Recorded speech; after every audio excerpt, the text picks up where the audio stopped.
Torsion जंगल का राजा बहुत साल पहले एक नौजवान जोड़ा जॉन और एलिस अपनी शिप के साथ समुद्र में सफर कर रहे थे।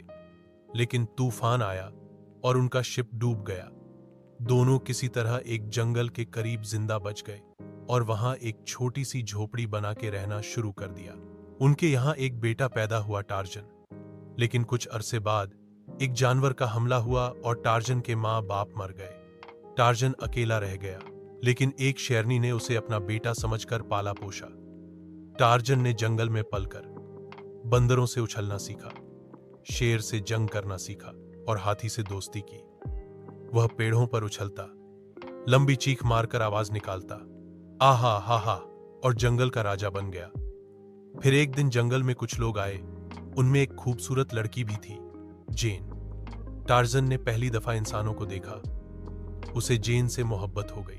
जेन ने उसे इंसानी जिंदगी का तरीका सिखाया, लेकिन टार्जन ने अपना जंगल कभी नहीं छोड़ा।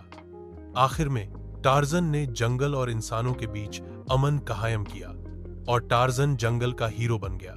नैतिक टार्जन की कहानी हमें यह सिखाती है कि हर शख्स अपनी मेहनत और हिम्मत से किसी भी मुश्किल में जिंदा रह सकता है, चाहे वह जंगल हो या शहर।